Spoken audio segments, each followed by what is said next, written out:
Evangelho de Marcos, capítulo 12, do versículo 29 ao versículo 31. É o texto dos dois mandamentos.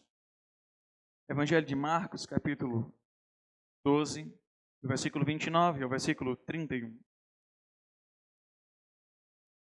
Respondeu Jesus: o principal é: ouve, ó Israel, o Senhor nosso Deus é o único Senhor. Amarás, pois, o Senhor, teu Deus, de todo o teu coração, de toda a tua alma, e de todo o teu entendimento, e de toda a tua força. O segundo é: amarás o teu próximo como a ti mesmo. Não há outro mandamento maior do que esses. Feche os seus olhos e vamos orar ao Senhor. Peça que o Senhor fale ao seu coração nessa noite. Peça que o Senhor, Ele venha à sua vida e ministre por meio da sua palavra, do seu Santo Espírito. Pai bondoso, nós nos humilhamos diante de Ti. Nós nos lançamos diante da Tua presença. Nós reconhecemos que sem Ti nada somos e nada podemos fazer. E pedimos que o Senhor, por meio da Tua palavra, nessa noite, venha ao nosso encontro, venha ao nosso favor, fale aos nossos corações e nos faça, Senhor, compreendendo, colocar em prática aquilo que tens a falar à nossa vida. É isso que eu te peço, em nome do Senhor Jesus. Amém. Poder sentar, irmãos? Eu quero nessa noite tratar um pouco sobre a temática comunhão. Mas para pensar na temática comunhão, nós precisamos primeiro definir um pouco o que ela significa. Quando nós nos voltamos ao Novo Testamento, a perspectiva da palavra comunhão significa koinonia, que no original quer dizer companheirismo, compartilhar em comum algo e, por fim, comunhão. Nós estamos aqui em companheirismo, compartilhando o mesmo ambiente e estamos em comunhão com um só propósito. Atos capítulo 2, versículo 42, vai relatar e tratar sobre isso. Lá ele vai dizer que todos tinham tudo em comum. E como é interessante isso, irmãos, porque mesmo vivendo nesta comunhão que nós estamos aqui nessa noite, nós somos muito diferentes. Quer exemplos disso? Os nossos temperamentos são muito diferentes. Existem, como fala Tim LaHaye no seu livro 4 Temperamentos, existem pessoas que são fleumáticas, outras que são melancólicas, outras que são sanguíneas e outras que são coléricas. Nós não estamos aqui em um grupo, em um culto solene ao Senhor, todos com o mesmo temperamento. Talvez o seu temperamento lhe faça sentir um pouco incomodado por causa do calor ou por causa do frio. Já outro temperamento já diz assim: que coisa boa o frio. Esse é o ambiente que nós estamos convivendo e vivenciando. Outro exemplo é que mesmo no meio desta comunhão, todos têm dons diferentes. Nós não temos aqui só pessoas que cantam e tocam. Nós não temos aqui só pessoas que servem. Nós não temos só aqui diáconos ou presbíteros e pastores. Não. A cada um Deus deu um dom, a cada um Deus trouxe um talento à vida de cada um. Quer outra perspectiva? Cada um veio com um interesse diferente. Já parou para pensar sobre isso? Qual o seu interesse estar aqui? Alguns com certeza é porque estão angustiados e querem ouvir a voz de Deus naquela circunstância em que estão passando a sua angústia. Outros simplesmente vieram vazios de si para dizer: Senhor, fala que eu quero te adorar e eu quero ouvir a tua voz. Outros vieram para orar por uma causa, quem sabe, que já está cansada a sua mente e ao seu coração. São vários interesses que os trouxeram à casa do Senhor e mesmo estando em comunhão, nós temos interesses diferentes. Agora, existe um interesse que é comum a todos. Qual é?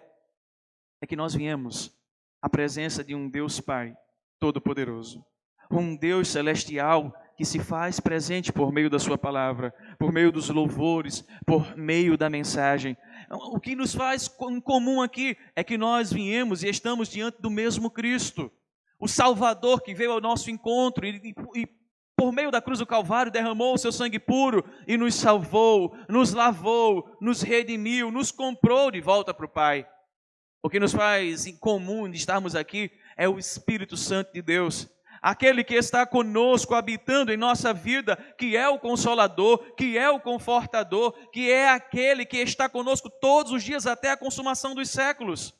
Em resumo, o que nós podemos viver como comunhão com o Senhor é por causa de Deus, Pai, Filho e Espírito, e por causa da sua palavra viva e verdadeira.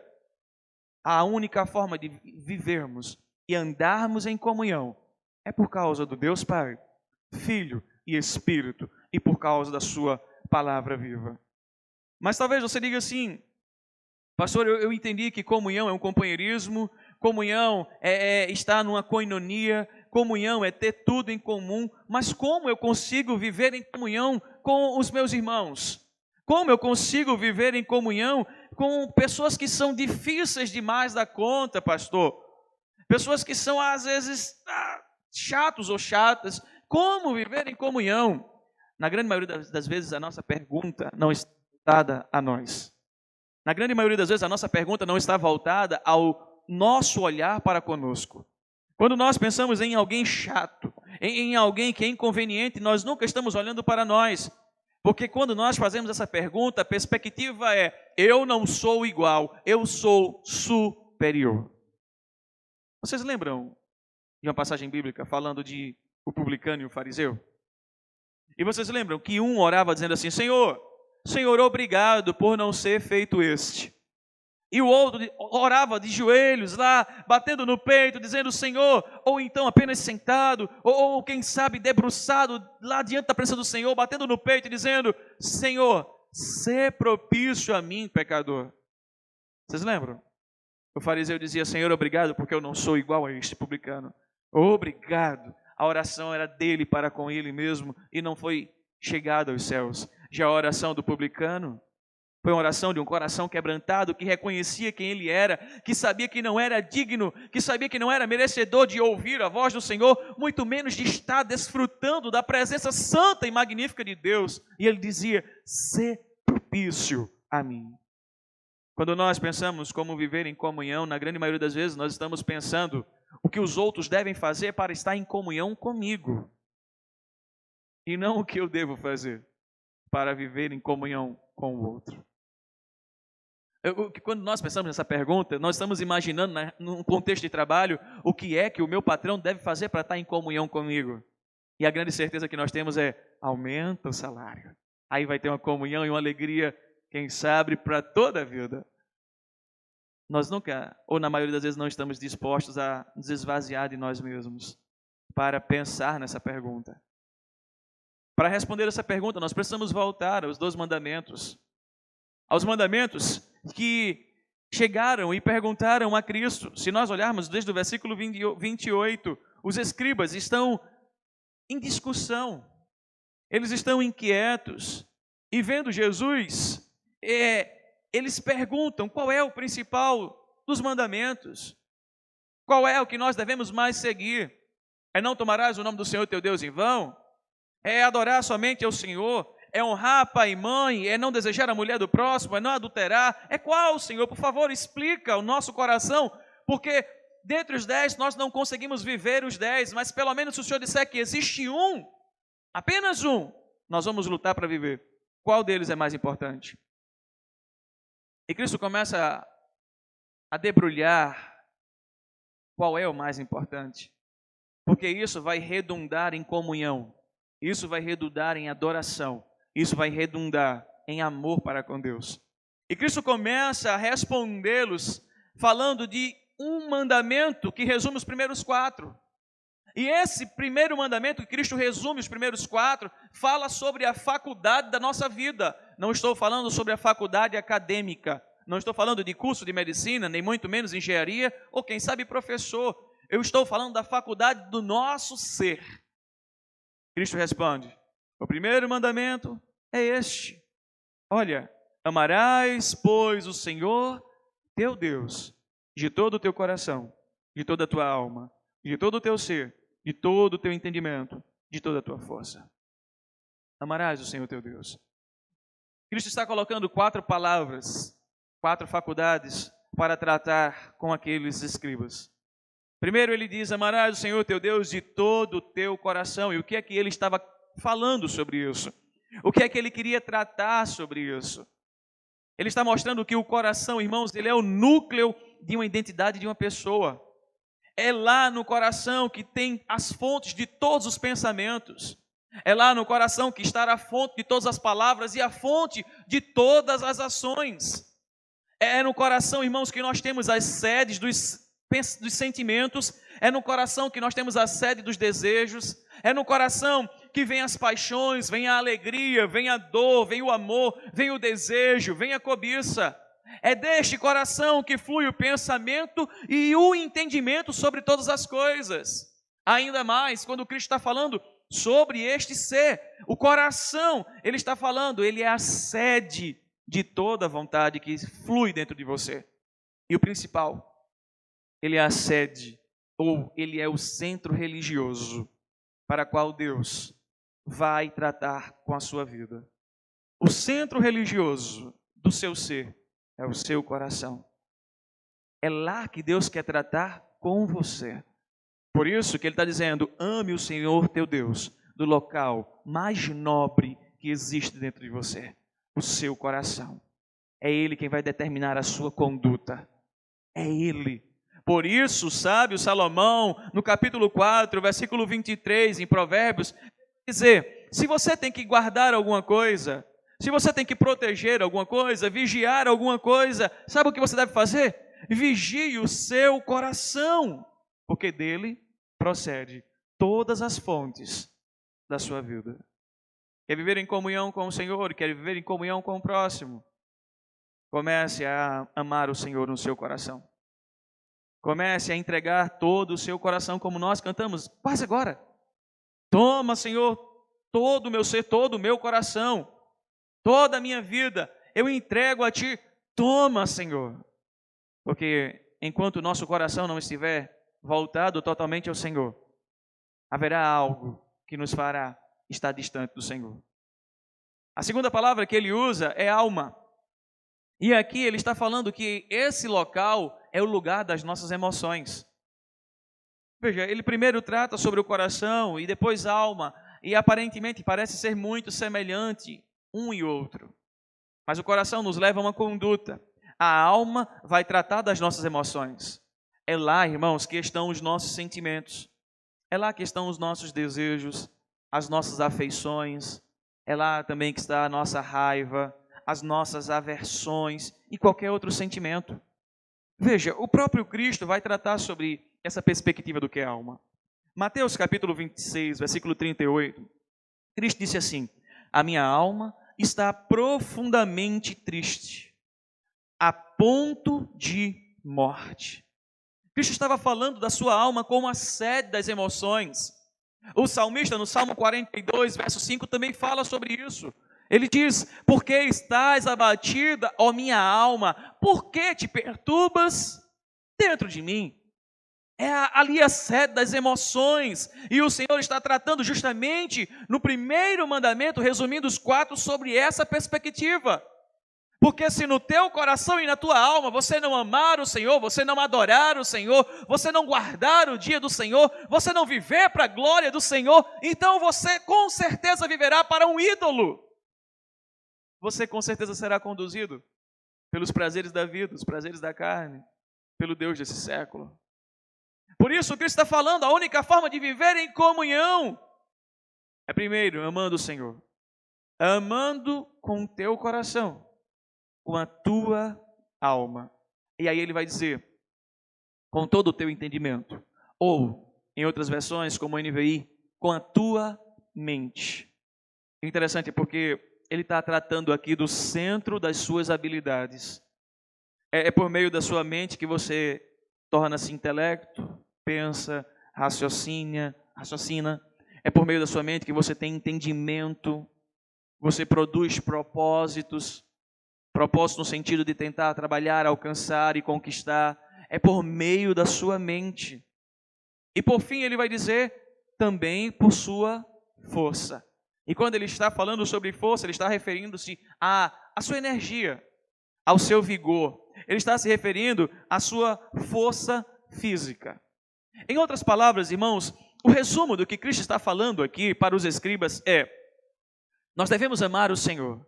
Nós devemos amar a Deus com todos os elementos que nós temos em nós. Sejam eles elementos intelectuais, sejam eles elementos emocionais, sejam eles as nossas escolhas, sejam eles com tudo que temos, com tudo que somos ou viemos a ser e com todo o nosso vigor. Por isso Deus é para o homem todo e o homem todo é para Deus. Se não é assim, então você está dizendo a Deus: existe um compartimento da minha vida que o Senhor não pode trabalhar. Existe um compartimento da minha história que o Senhor não tem autoridade. Eu sou autossuficiente. Sobre isso eu sei como ter comunhão, como adorar, como amar o Senhor. Não precisa o Senhor se envolver com isso. E quando nós estamos fazendo isso, nós estamos limitando como se pudéssemos a Deus. Nós não podemos, irmãos. Nós somos chamados para compreender que toda a nossa vida, como acabamos de cantar, ela está diante do Senhor e ela é para a glória do Senhor. Por isso, irmãos, o nosso amor para com Deus deve ser um amor inteligente. Veja, ame o Senhor com toda a tua mente, toda a tua inteligência, todo o teu intelecto. Ame o Senhor, além disso, com todas as tuas emoções. É interessante essa expressão porque Cristo está dizendo aqui: não deixe que as emoções sejam o senhor da sua vida. Não deixe que as emoções sejam o senhor da sua história. Não deixe que a razão, a tua inteligência seja senhor da sua vida. Não deixe que ela venha conduzir a sua história. Você precisa ter um amor que está disposto a se entregar. Um amor ativo para com aquele que nunca te faltou. O inverso disso, irmãos, é uma série de problemas na nossa vida. Por que eu estou dizendo isso? Porque quando nós não amamos o Senhor com todo o nosso coração, com toda a nossa alma, nossa mente, nossa força, nós estamos dividindo como se pudéssemos o nosso amor com Deus e com algo. Senhor, eu sou muito inteligente, então para essa área da minha vida o Senhor não precisa entrar, porque a minha inteligência a mim mesmo me basta. Senhor, não se preocupe com as minhas emoções, porque eu sou autossuficiente, eu não tenho problemas psicológicos, eu não tenho problemas psiquiátricos, eu sou muito resiliente, eu sou o alfa, o ômega, o princípio e o fim sobre as minhas emoções, eu não preciso que o Senhor intervenha, o Senhor tem muita coisa para fazer com todo mundo, fica tranquilo, deixa que eu governo a minha vida.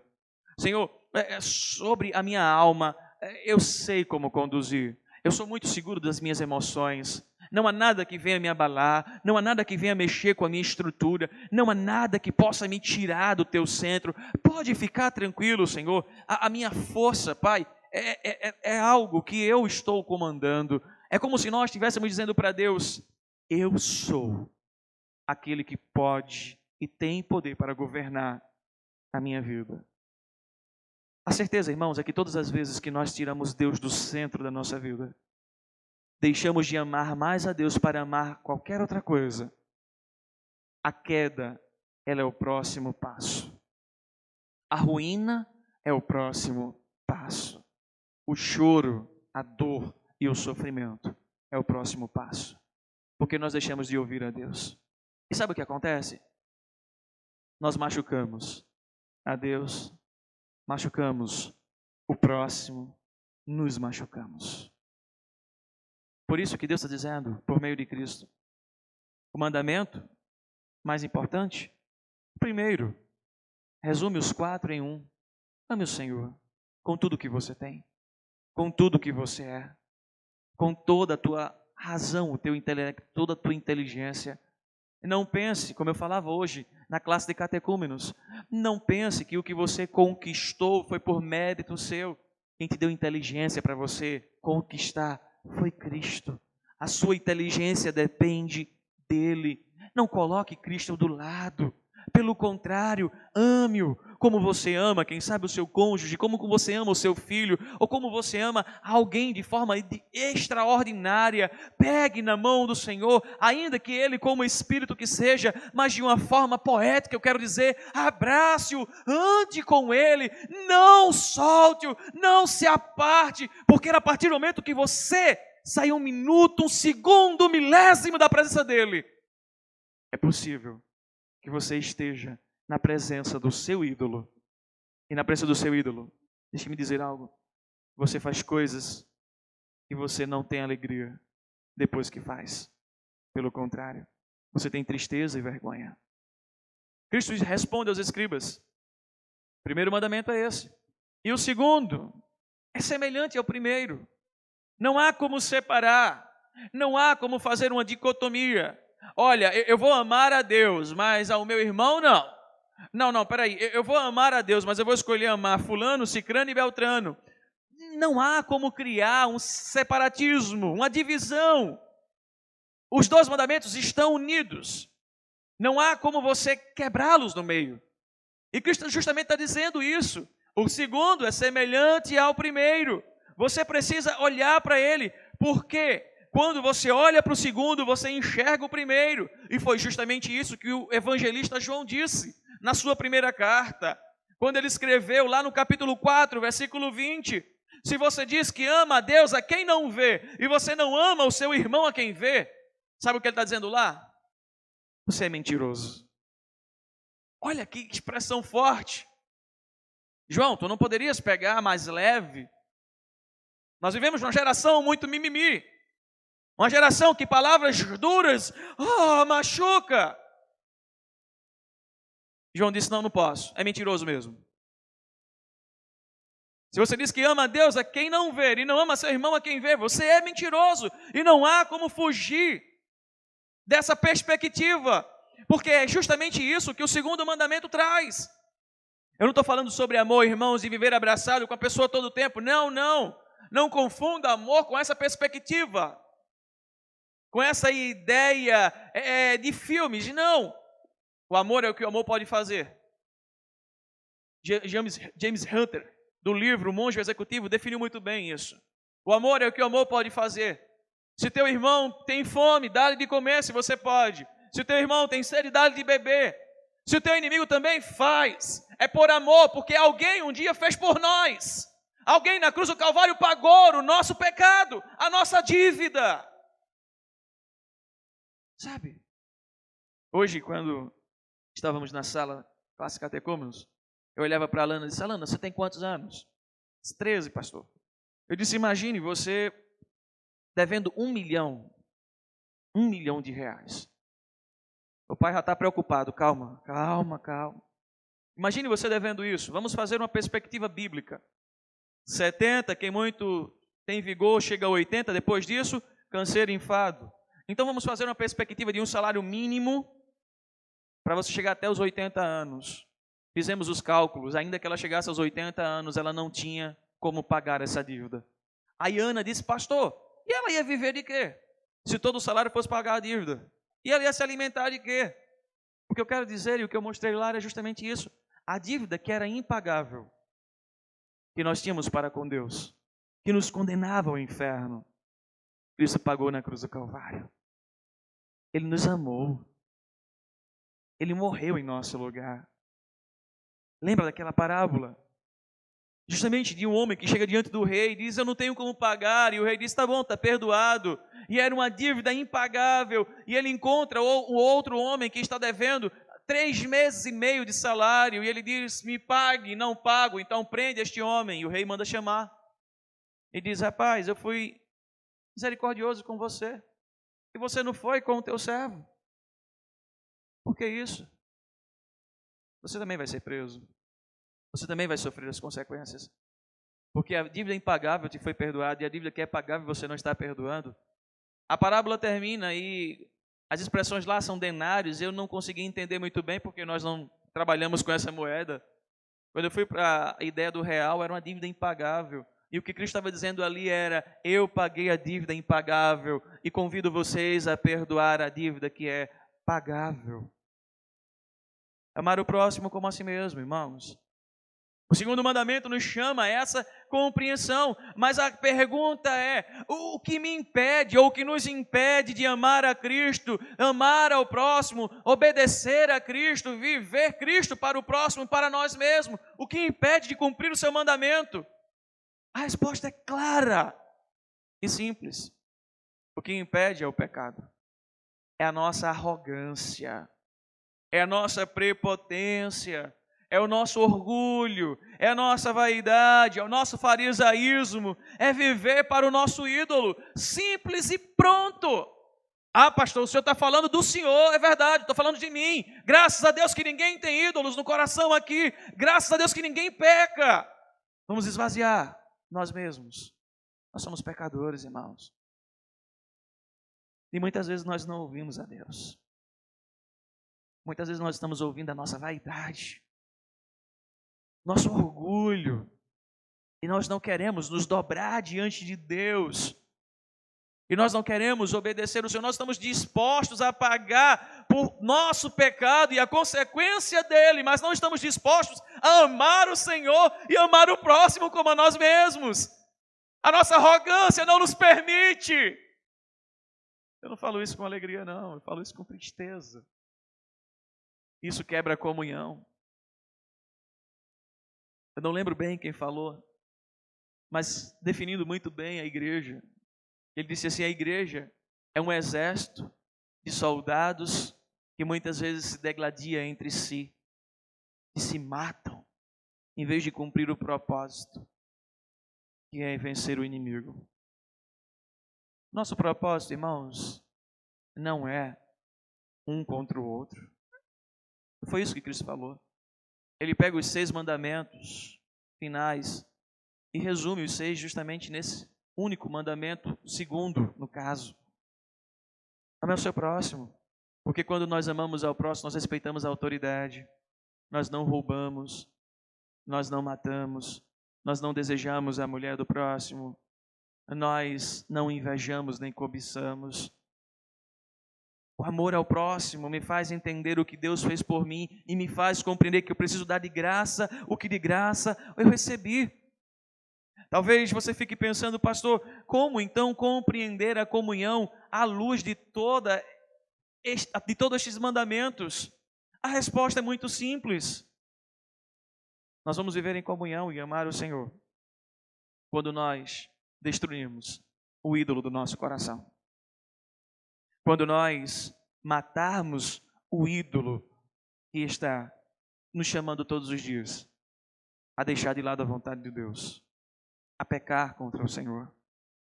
Veja, nós podemos compreender isso no primeiro mandamento. Cristo disse: nós devemos amar o Senhor. Olhe comigo, o início do versículo 30. Amarás, pois, o Senhor, teu Deus. Irmãos, jamais poderemos viver em comunhão e amar realmente a Deus enquanto não estivermos em paz com Ele. Deixe-me repetir. Jamais poderemos viver em comunhão e amar realmente a Deus se nós não estivermos em paz com Ele. Mas talvez você pergunte: pastor, como eu posso viver em paz com Deus? A única forma é viver em paz com Cristo, que é o nosso mediador. É obedecer a sua palavra. É amá-lo no cumprimento dos seus mandamentos. Não há, irmãos, como amar a Deus se eu não obedeço a Cristo Jesus. Na cruz do Calvário, Ele pagou a minha e a sua dívida. Ele foi o elo de religar eu e você de volta ao Pai. O sacrifício, seu sangue na cruz do Calvário, foi o pago pela nossa dívida.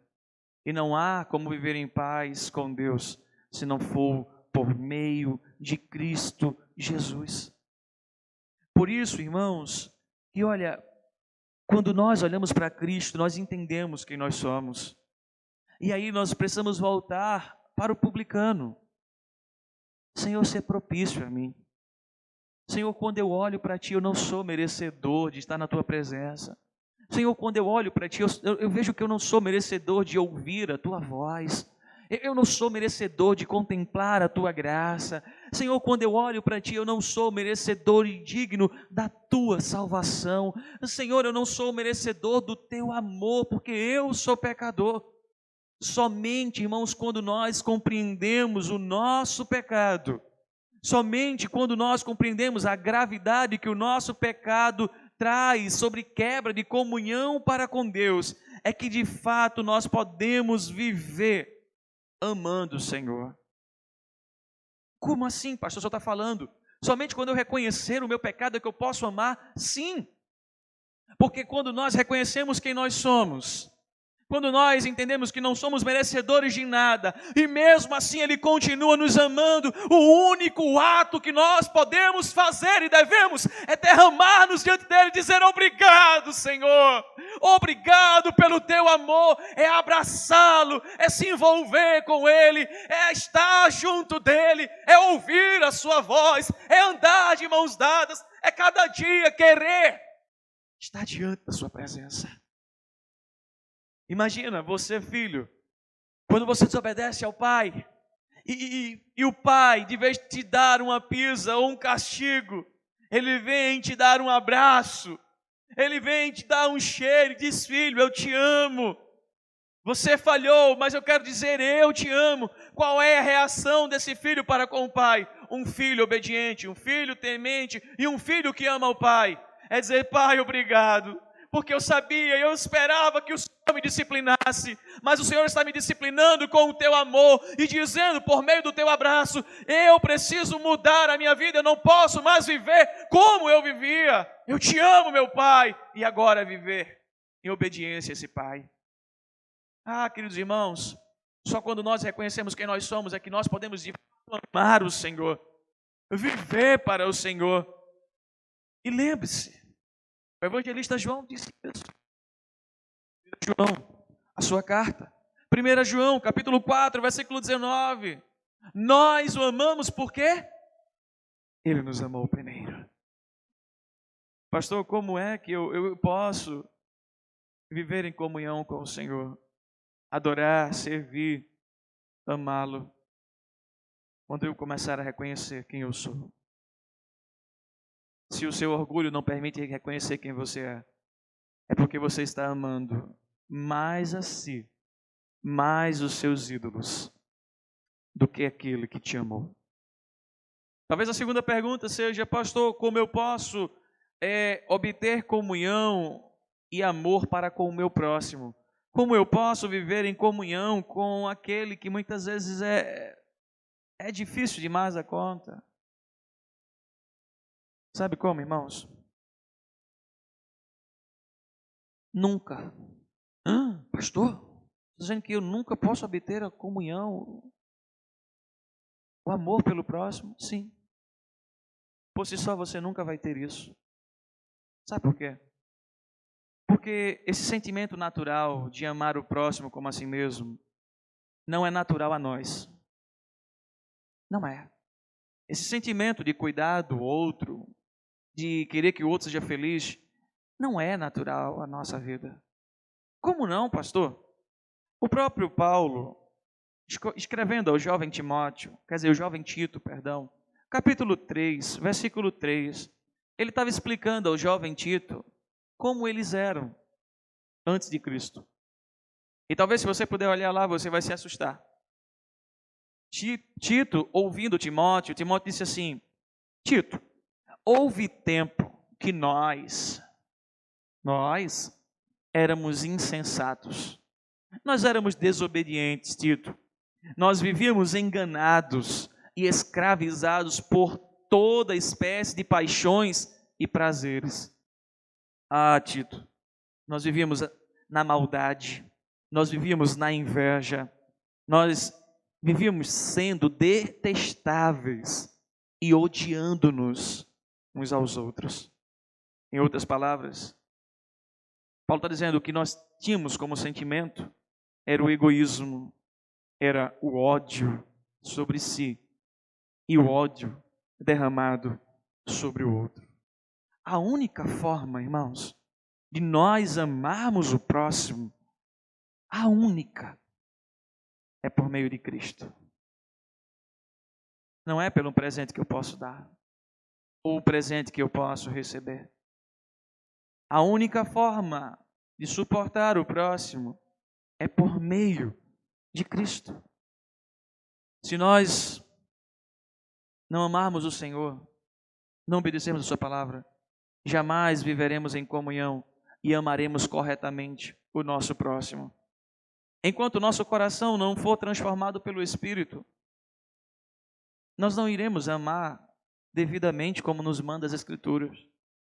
Se o nosso coração não for tocado pelo Espírito Santo, por isso é necessário nascer de novo.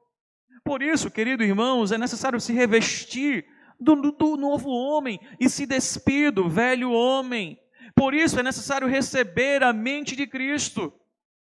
Por isso Cristo respondeu os escribas, lá no versículo 29, trazendo algo de forma extraordinária.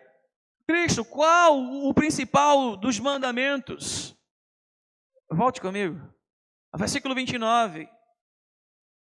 Ele diz, Paulo, o principal é: ouve Israel, o Senhor, o nosso Deus, Ele é o quê?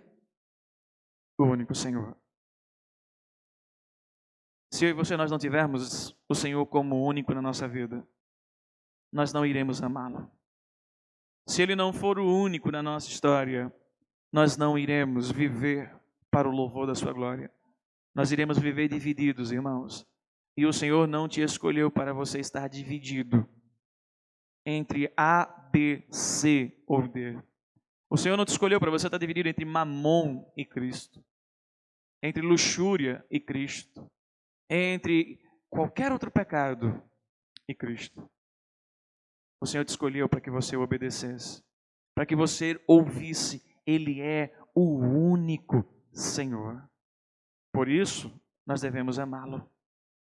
Por isso, nós devemos, com todo o nosso coração, com todas as nossas emoções, com todo o nosso entendimento, com toda a nossa força, nos devotar a Ele. Compreendamos, irmãos, quando amarmos de fato o Senhor, sabe o que vai acontecer?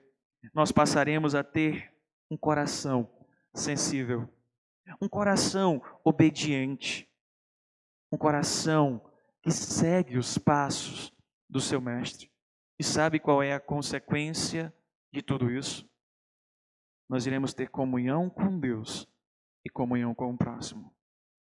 Talvez você diga assim: pastor, eu sou pecador, eu sou falho, eu não consigo amar o Senhor com todo o meu ser, com todas as minhas faculdades. Eu não consigo amar o meu próximo com toda a minha força também, com todo o meu ser. Como eu devo assim fazer um primeiro mandamento? Deixa eu dizer uma coisa para você e para mim. Há uma solução para você e para mim. Há uma resposta para essa pergunta que você pode estar colocando: eu não consigo, como eu posso fazer? Sabe como? O Cristo da cruz. E a cruz de Cristo, Ele é suficiente para você. Lá, Ele pagou. Lá na cruz do Calvário. Olhe para cá. Nós temos aqui o símbolo da cruz. Vertical e horizontal. Os 4 primeiros mandamentos, os 4, eles são verticais. É o cumprimento eu para com Deus. Os 6 mandamentos, eles são horizontais. É o cumprimento de mim para com o meu próximo. Eu não sou perfeito para conseguir cumprir tudo diante de Deus. Eu não sou perfeito para conseguir cumprir tudo diante do meu próximo.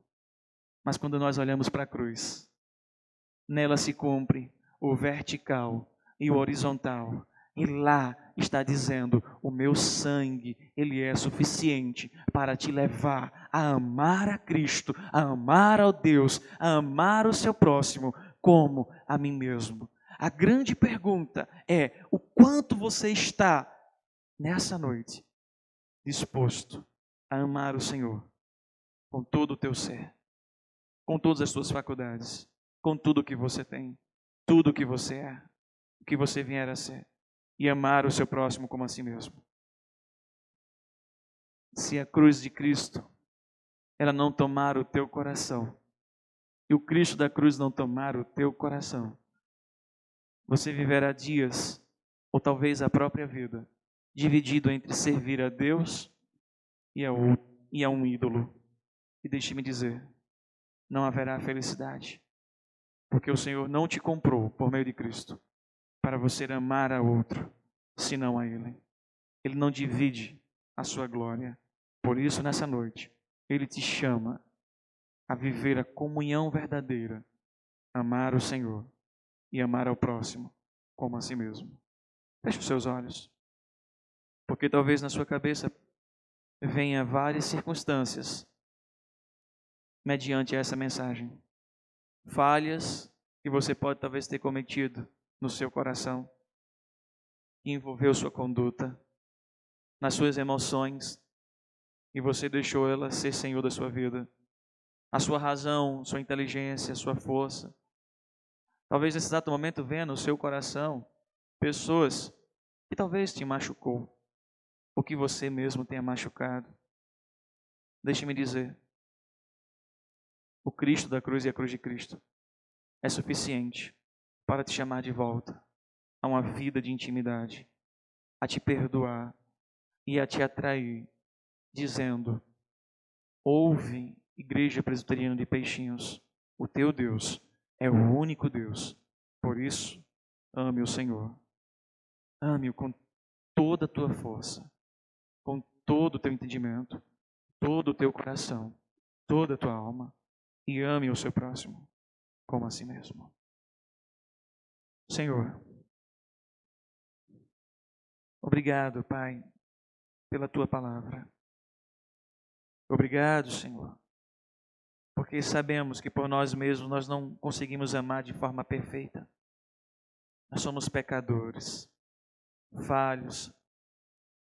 Ah, Deus, às vezes nós não queremos te amar porque nós somos presunçosos e nós dizemos: eu consigo resolver a minha vida. Às vezes nós não queremos amar o outro porque isso leva tempo. Isso implica em ser relacional. E muitas vezes nós não gostamos do temperamento do outro. E colocamos várias circunstâncias para não amar o outro. E muitas vezes dizemos que amamos o Senhor a quem não vemos, mas não amamos o nosso irmão a quem vemos. Nessa noite, Espírito Santo de Deus, nos faz entender por meio da Tua palavra que para viver a verdadeira comunhão contigo, o verdadeiro amor, nós precisamos nos esvaziar de nós mesmos e nos encher de Ti. Precisamos Te amar com tudo que temos. Amar ao próximo como a nós mesmos. E viver uma vida, Pai, para o louvor da Tua glória. Sabemos que nós não somos perfeitos. Perfeito só Cristo, que veio ao mundo, se encarnou e morreu em nosso favor por imperfeitos, para mostrar a esses imperfeitos que há sim possibilidade de amar o Senhor, obedecer o Senhor e amar o próximo, suportar. Ajuda-nos, Cristo, a cumprir esses mandamentos. E quando nós viermos a falhar, que o Teu Santo Espírito atraia o nosso coração. Que o Teu Santo Espírito nos quebre, se necessário, mas não nos permita viver ou andar em dureza de coração. Viver ou andar conduzido por nossas emoções frágeis e voláteis. Ou por quem sabe, por nossa inteligência. Mas que nessa noite o Senhor levante o Teu povo a Te amar, a viver por Ti, a andar por Ti, a morrer por Ti e amar o próximo como a Ti mesmo. Em nome do Senhor Jesus.